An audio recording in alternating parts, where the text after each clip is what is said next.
दोस्तों नमस्कार।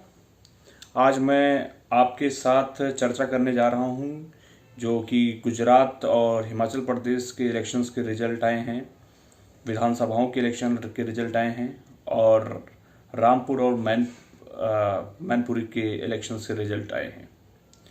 तो हम चर्चा करेंगे कि आप आप जानते हैं कि गुजरात में भारतीय जनता पार्टी ने बहुत बड़े मार्जिन से इलेक्शन जीता है। लगभग 182 में से 156 सीटों पर उन्होंने विजय हासिल किया है। आम आदमी पार्टी 5 सीटें पाई है और कांग्रेस लगभग 16 से 17 सीटें पाई हैं अभी तक करके इलेक्शन कमीशन ऑफ इंडिया के रिजल्ट के साइट के अनुसार। और बीजेपी को लगभग 52% वोट मिले हैं, कांग्रेस को लगभग 27% वोट मिले हैं और आम आदमी पार्टी जो पहली बार इलेक्शन गुजरात में लड़ रही है उसे 12.9% लगभग 13% वोट मिले हैं। वही बात करा जाए हिमाचल प्रदेश में कांग्रेस सत्ता में वापस आ गई है, 40 सीटें जीती है। बीजेपी 26 सीटें जीती है और अन्य 3 सीटें जीते हैं, 2 से 3 सीटें। और यहाँ पर वोट परसेंटेज का जो मार्जिन रहा है 0.90% वोट मार्जिन रहा है। बीजेपी को 43% वोट मिले हैं और कांग्रेस को 43.90% वोट मिले हैं।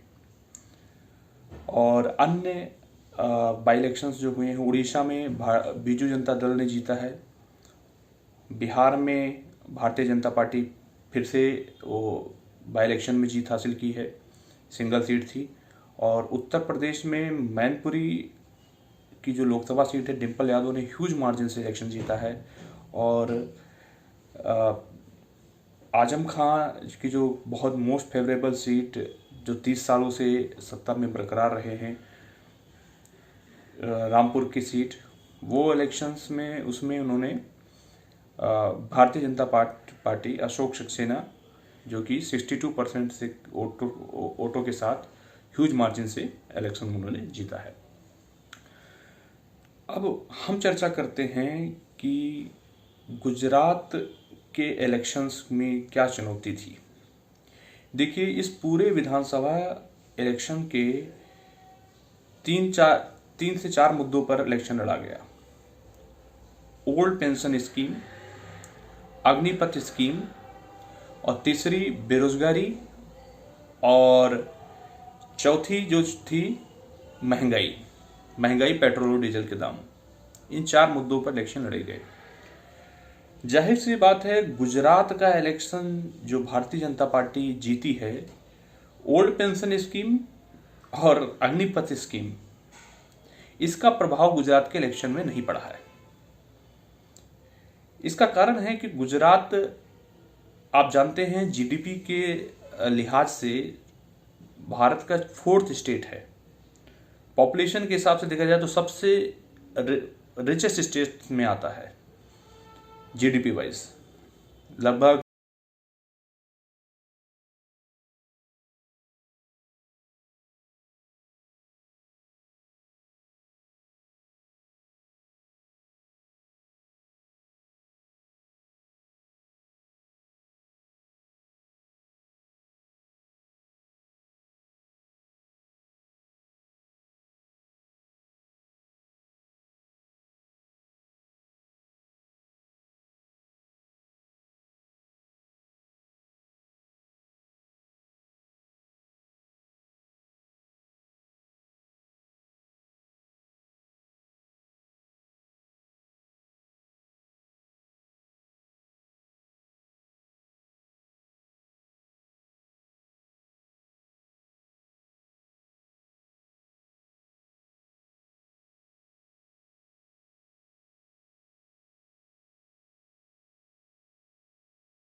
रॉयल जॉब है, सेना इनके लिए एक ड्रीम जॉब है। तो जाहिर सी बात है one pension scheme, old pension scheme और अग्निपथ स्कीम का असर बहुत ज़बरदस्त पड़ा है इस पर, जो कि एक बहुत बड़ा कारण है हार का, इसका भी एक कारण हो सकता है। और मैं ये कहूँगा कि आने वाले इलेक्शन 2023 में मध्य प्रदेश, छत्तीसगढ़ के जो इलेक्शन होने वाले हैं, इनमें भी इसका प्रभाव पड़ेगा। यदि कांग्रेस और विपक्षी दल ओल्ड पेंशन स्कीम और अग्निपथ स्कीम को बहुत अच्छे से उभारती है और राष्ट्रीय पटल पर लेके आती है, तो जाहिर सी बात है या राजस्थान और छत्तीसगढ़ में परिवर्तन आ सकता है। अग्निपथ स्कीम को और प्रभावी तरीके से जनता के बीच में इसकी कमियां और खामियां और जो भी है, इसको विपक्ष को लेके आना चाहिए राष्ट्रीय पटल पे। अगर विपक्ष कांग्रेस को और आक्रामक ढंग से लेके आना चाहिए, और यदि उसको लेके आती है कांग्रेस, इसे और उभारती है, बेरोजगारी के मुद्दे को और उभारती है, तो आने वाले समय में चांसेस बन सकते हैं। विपक्ष को यदि सत्ता में आना है, विपक्ष के अस्तित्व को बचाए रखना है, अपने अस्तित्व को, तो कांग्रेस को सत्ता में आना जरूरी है, वरना उनके भी अस्तित्व को खतरा है। और कांग्रेस का तो आप जान ही रहे हैं, लगातार बाई इलेक्शंस जो है बिहार में बीजेपी ने जीत के लिया है। और आप जानते हैं कि बिहार में भारतीय जनता पार्टी और जनता दल यूनाइटेड, जो कि अब नीतीश कुमार राष्ट्रीय जनता दल के साथ, आरजेडी के साथ मिलकर के सरकार बनाए हैं। यदि पिछले इलेक्शन में Bharatiya Janata party single party के तौर पे लड़ाई लड़ती, तो जाहिर सी बात थी कि बीजेपी अपने दम पे सरकार बना सकती थी। इसके बाद जब नीतीश कुमार तेजस्वी के साथ मिलने के बाद, आरजेडी के साथ मिलने के बाद, बीजेपी के लिए रास्ता खुला हुआ है। वह चाहे तो अपने दम पर सरकार बना सकती है, वह चाहे तो अपने दम पर सरकार आने वाले इलेक्शन में बना सकती है। जरूरत क्या है? एक फेस की, जो फेस समाजवादी पार्टी ने अखिलेश यादव के रूप में दिया है, जो फेस आम आदमी पार्टी ने केजरीवाल के रूप में दिया है, वही फेस बिहार के लिए, भाजपा के लिए चाहिए, जो कि आरजेडी का एक फेस है तेजस्वी यादव के रूप में।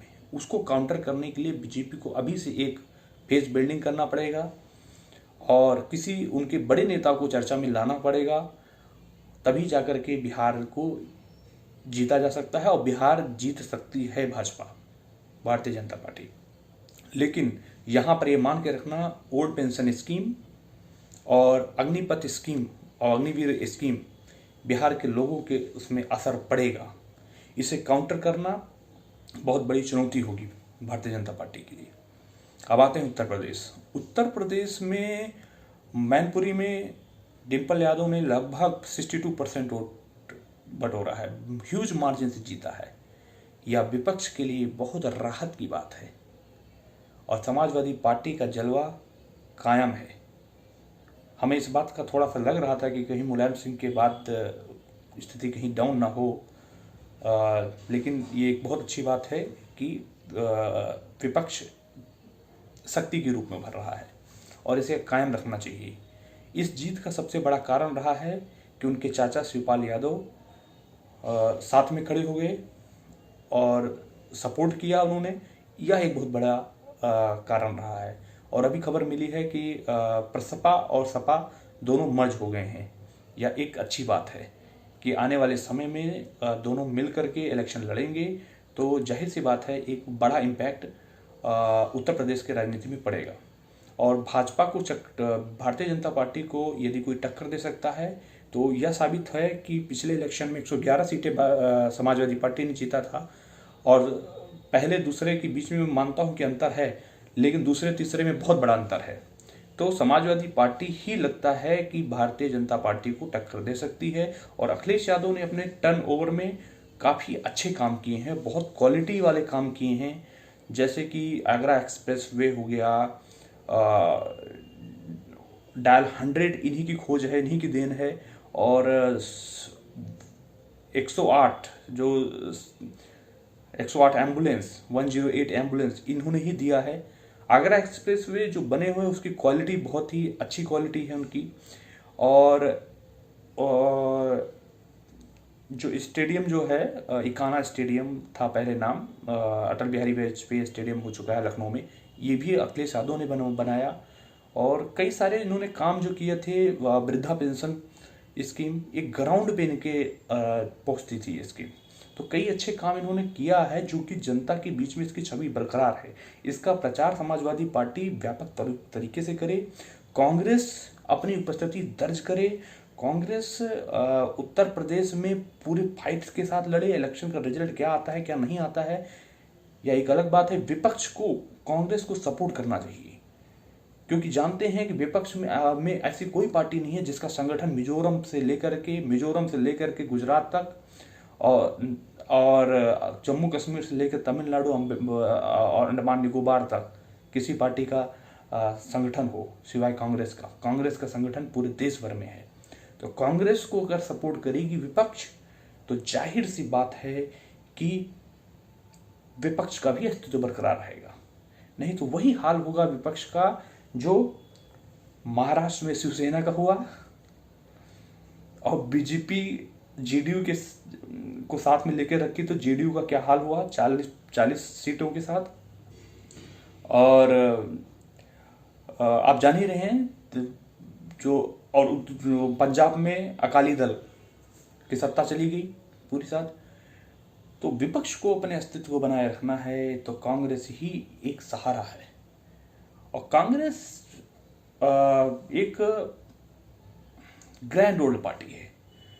कांग्रेस में हो सकती है किसी मतलब उसकी कुछ कमियां रही हो, लेकिन कांग्रेस जो है जिसने संस्थाओं को बनाया है, पैदा किया है, आईआईएम हो गया, आईआईटी हो गया, एम्स हो गया, जितने भी इसरो हो गया, जितनी भी संस्थाएं हैं, आपके यहाँ के जो थाना, अस्पताल और बेस जो दिखाई दे रहा है, स्टार्टिंग की जो सड़कें जो भी कुछ हैं, वो कांग्रेस की ही देन है। स्टार्टिंग से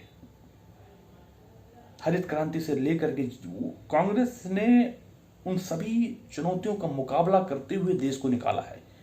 कांग्रेस की ही देन है जो परमाणु बम जो है, परमाणु शक्तिशाली देश बना भारत 1971 में पाकिस्तान के 2 टुकड़े कर उसकी वजह से बना। हालांकि एक मानता हूं कि 1947 में पाकिस्तान का बंटवारा हुआ, लेकिन वह लिया गया है, छीना गया है भारत से तलवार के दम पर। ना तो उसे भाजपा का बीजेपी कंट्रोल कर सकती थी, ना कांग्रेस कंट्रोल कर सकती थी। अगर कंट्रोल करती तो बीजेपी पर कश्मीरी पंडितों का जो हाल हुआ 1989 में, वो बीजेपी उस समय पावर में थी, लेकिन उन्होंने सत्ता में सेना का भी इस्तेमाल नहीं किया, तो वो भी दोषी हैं, सेम दोषी हैं। तो जाहिर सी बात है इस इलेक्शन का रिजल्ट 2024 के जो इलेक्शन है, लोकसभा का इलेक्शन का रिजल्ट, अभी भी बीजेपी का जलवा कायम है।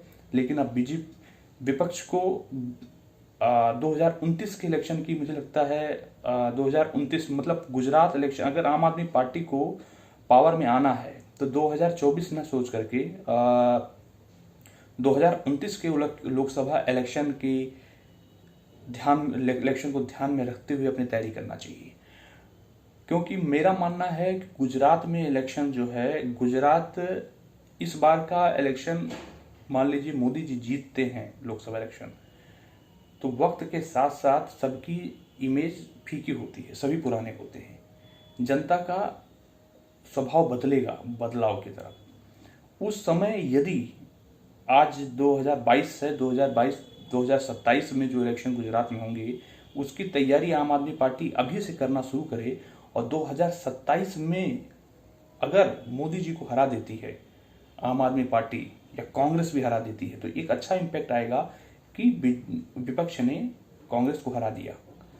तो इसका यह होगा कि दूसरा, यदि भाजपा ने कोई अपना विकल्प नहीं चुना, अपना कोई विकल्प मोदी के अलावा दूसरा विकल्प अभी से चुनना चाहिए बीजेपी को।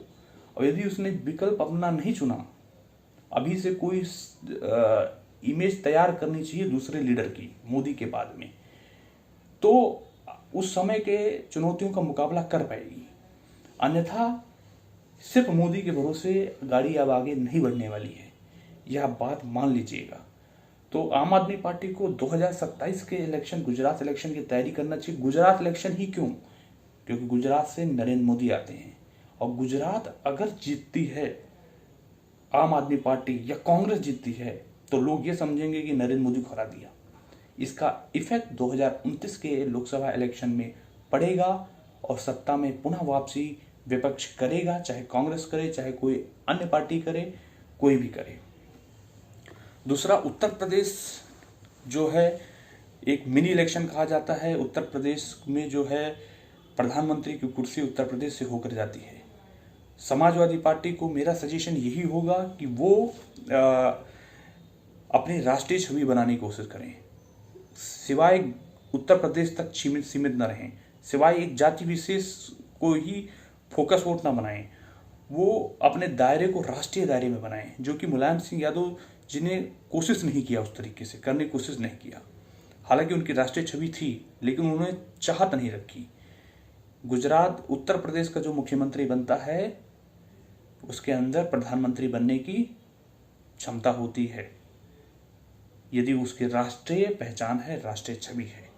तो राष्ट्रीय मुद्दों को भी उठाए अखिलेश यादव, और राष्ट्रीय मुद्दों को उठाते हुए एक राष्ट्रीय पहचान अपनी बनाने की कोशिश करें।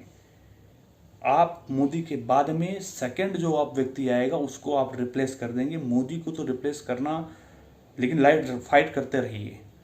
मोदी को रिप्लेस करना थोड़ा सा संभव है, अभी मुश्किल है, लेकिन लड़ेंगे तो हो सकता है कि आने वाले समय में आप जीत दर्ज करेंगे, और विपक्ष को एकजुट होकर के मुकाबला करना चाहिए। धन्यवाद।